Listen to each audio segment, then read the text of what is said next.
Hey there guys, welcome to the video. My name is Pushpinder Gill, and in this video we're going to be talking about the applications of integration.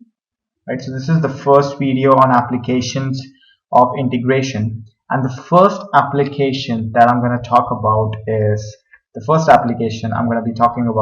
area under a curve. So you can actually use integration to find out the area under a given curve. So let's go ahead and get started, guys. What I'm going to do is I'm actually going to plot this function here, which is y is equal to x squared. So from here, this is going to be our y-axis, and this is going to be our x-axis. And this is the x-axis, right? So as you know, y is equal to x squared. So this is x, and this is the value of y, which is actually equal to x squared. When y is 0, then when x is 0, y is also 0.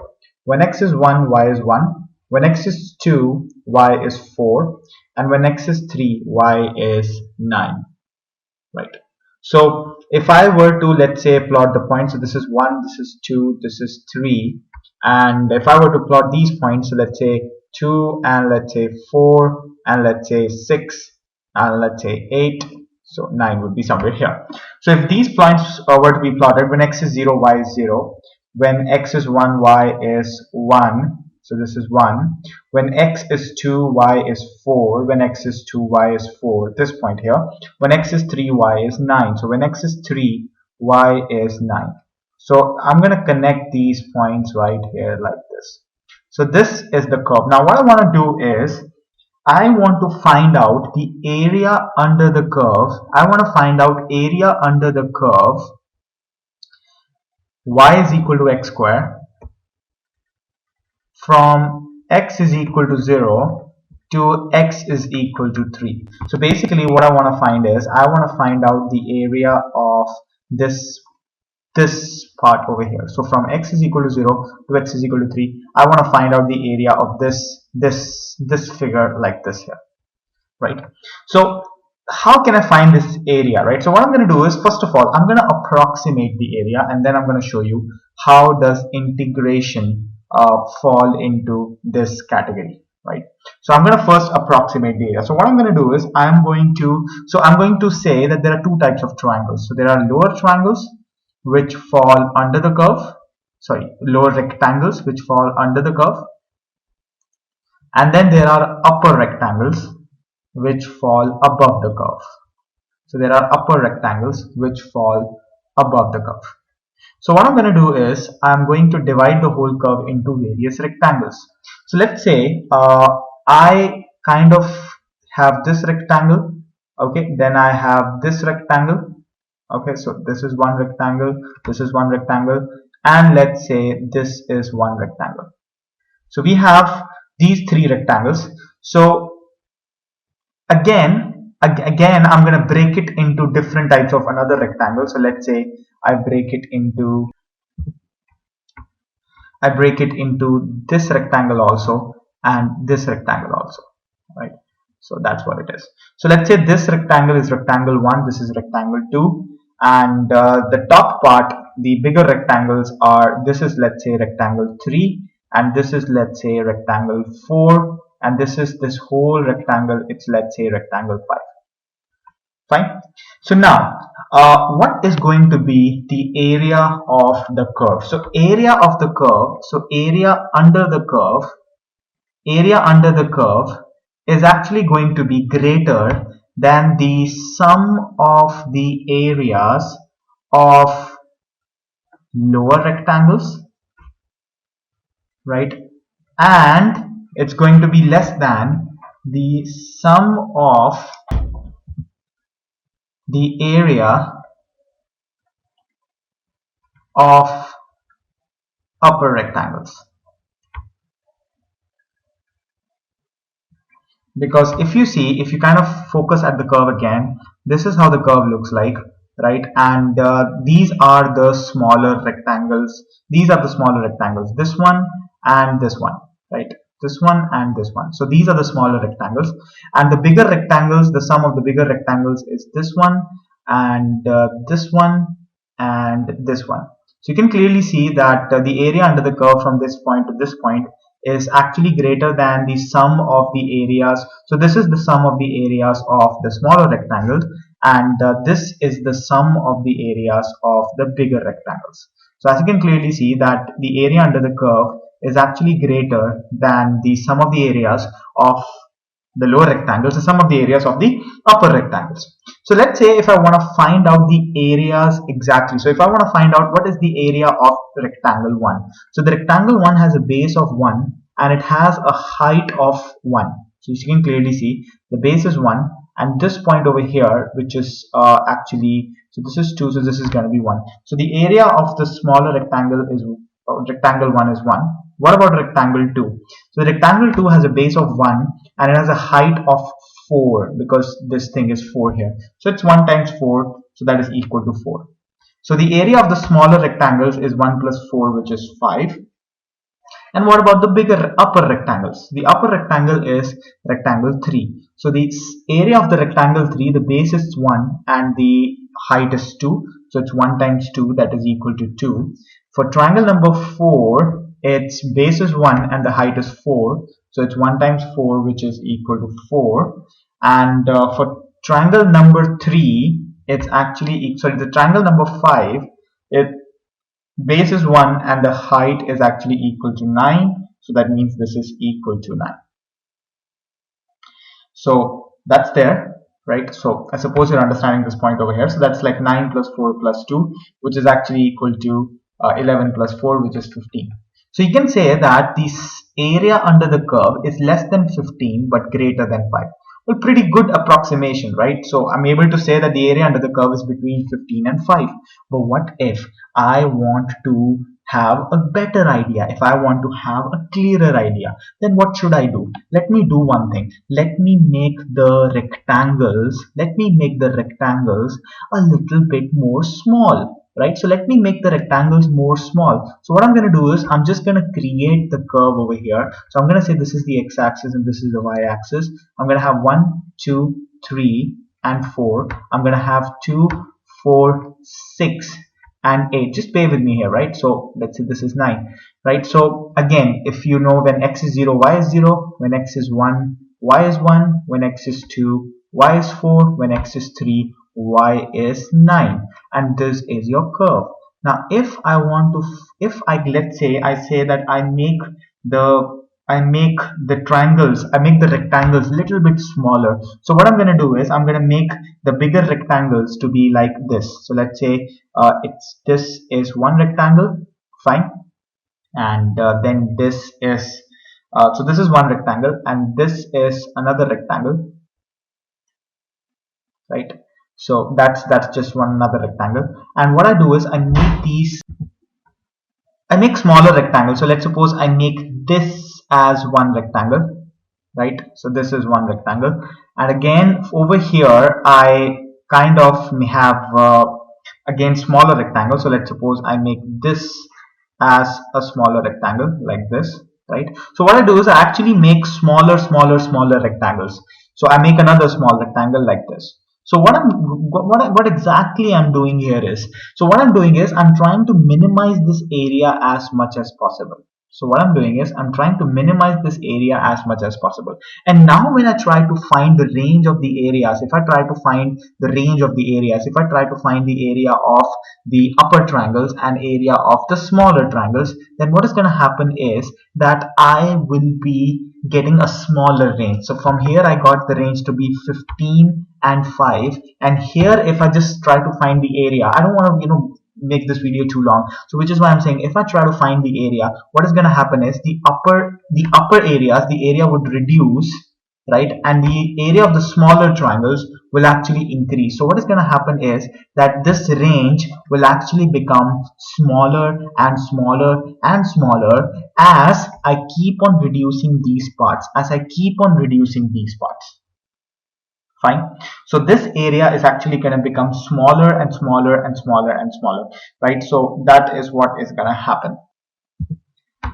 So that means what is going to happen is the value of A will actually be kind of sandwiched between the upper value and the lower value, right? So as And again, let's suppose that, what we're doing over here is we're actually dividing it into these many triangles. So let's suppose the n are the number of rectangles which we are making.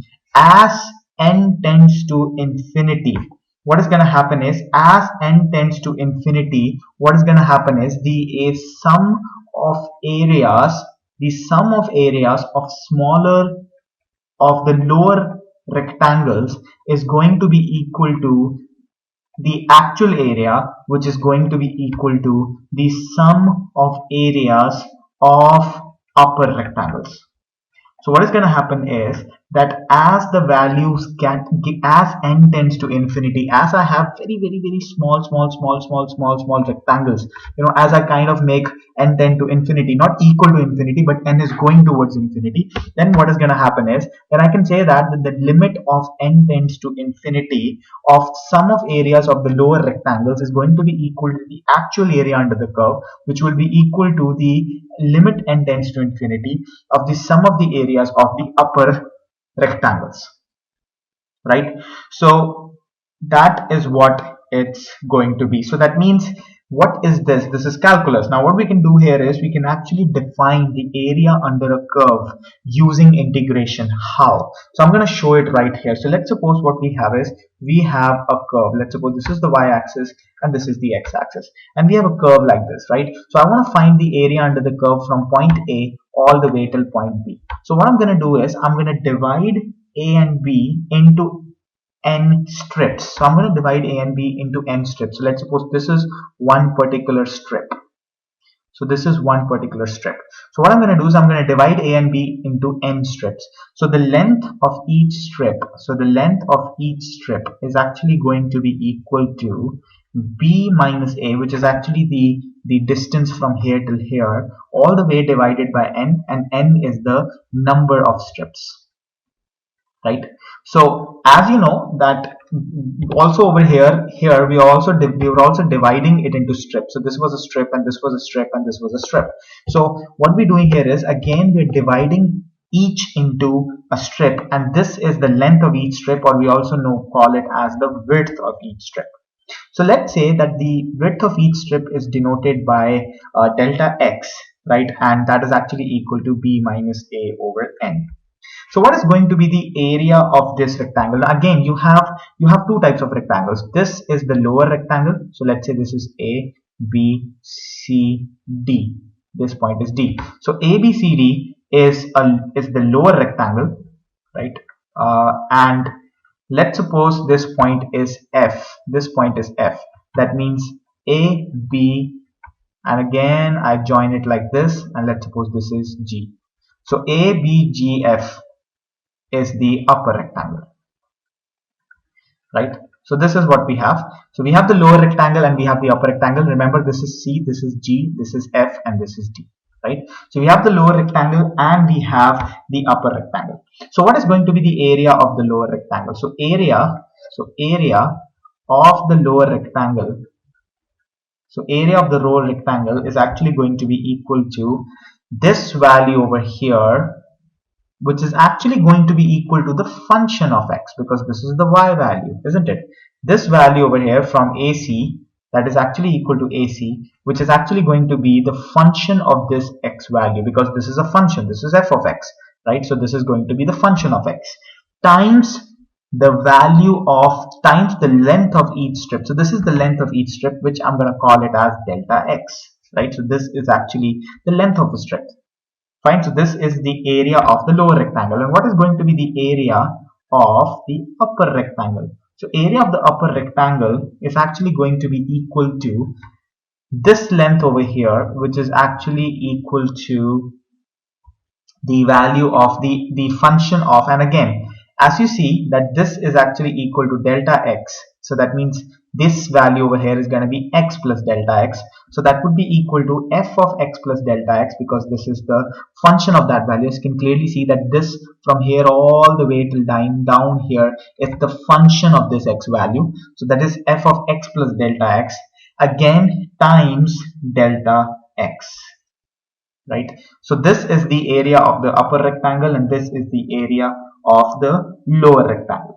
So now what we have to do is we have to find the sum of, so let's suppose I want to find the sum of all the areas of the lower rectangle. So sum of the areas of lower rectangles all the way from A to B. So all the way from A to B is actually going to be equal to sum of areas of all the lower rectangles is actually going to be equal to summation of x is equal to A. So I'm going to take a summation function here. Summation of x is equal to A all the way till the last strip here, this strip, right, till the last strip here. So since I'm taking these values, so this value is actually going to be b minus delta x. So all the way till b minus delta x, because I'm actually going till the last strip, into f of x dot delta x. And similarly, the sum of all the upper rectangles, sum of areas of all the upper rectangles all the way from A to B is actually going to be equal to again the same stuff. It's summation of x is equal to A. Now what I'm doing is I'm actually going to find all the upper rectangles, and this is going to go all the way till B. Why? Because there's going to be always one extra upper rectangle. As you can clearly see in the diagram here, that there is one extra upper rectangle, because in this upper rectangle also calculates the area of the first lower rectangle. So that means there's always going to be one extra upper rectangle, which is why we're going to take it till B, and that is going to be into f of x plus delta x times delta x, right? So this is what we actually found here, right? So now again the area under the curve, is actually going to be sandwiched between the summation of x equals to A into b minus delta x into f of x dot dx, f of x dot delta x, and summation of x is equal to A till b f of x plus delta x dot delta x. So the area is actually going to be sandwiched under this, and as n tends to infinity.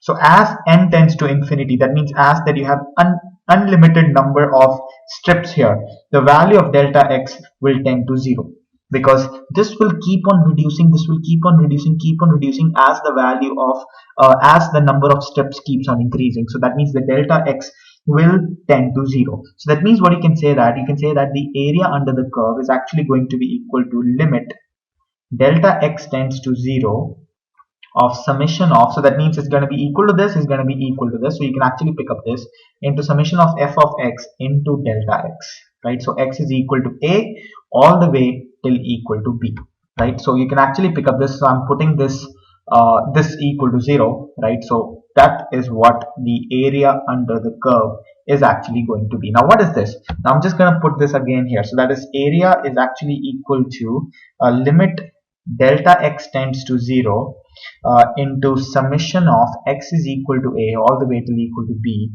into f of x dot delta x. So this is nothing but which is equal to the antiderivative of A till B of f of x dot delta x dot dx. So hence from here I can say that area under a curve which is continuous, right? So area under the curve which is continuous and such that f of x is positive, because area always has to be positive, right? On the interval a and b, right? So the area is actually going to be equal to the antiderivative from A to B of f of x dot dx, right? Which is actually equal to area from A to B y dot dx, because f of x is actually equal to y. So understand this is not the formal proof. This is not the formal proof, right? Because I will actually make another video on the formal proof, right? So not the formal proof of how this is actually the area under the curve, but yes, this is a logical proof so that you can understand how is this the area under a curve. Fine. So suppose you're understanding this point over here. So let's say if we were to find the area under the curve of, let's say if we just pick up an equation, let's suppose y is equal to 10 minus x square, and we have to find the area under the curve from -2 till 3, these x values.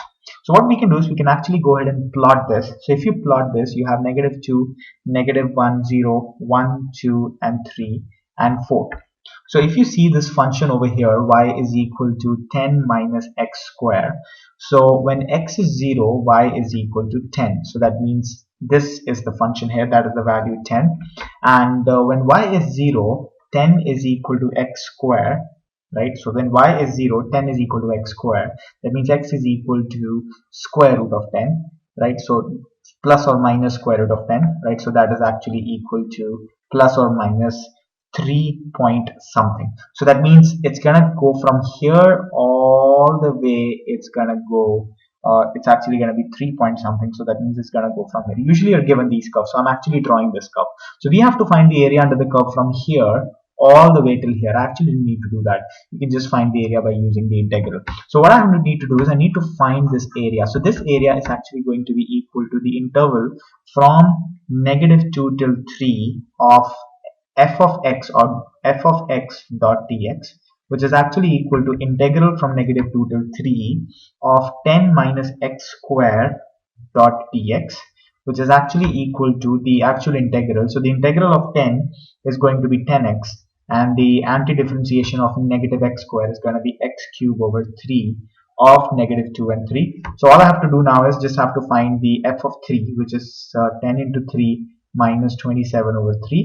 And I have to subtract this from f of -2, which is -20 plus 8 over 3, right? So if I just calculate this, this is going to come down to 150 over 3, and this is nothing but square units, right? So that means the area under this curve is actually equal to this part over here. So I suppose you're understanding this point over here, guys. We're going to be doing a lot of videos on this, right? So there's no problem here, but this was the first and the introductory video on the first application of integration, which is the area under the curve. So suppose you've understood this, guys. So thank you very much for watching this video, and don't forget to explore our website, that is perfect-course.com. Give us your valuable like to us on Facebook page, and give us your valuable feedback on this email address. So thank you very much for watching, guys. I'll see you in the next one.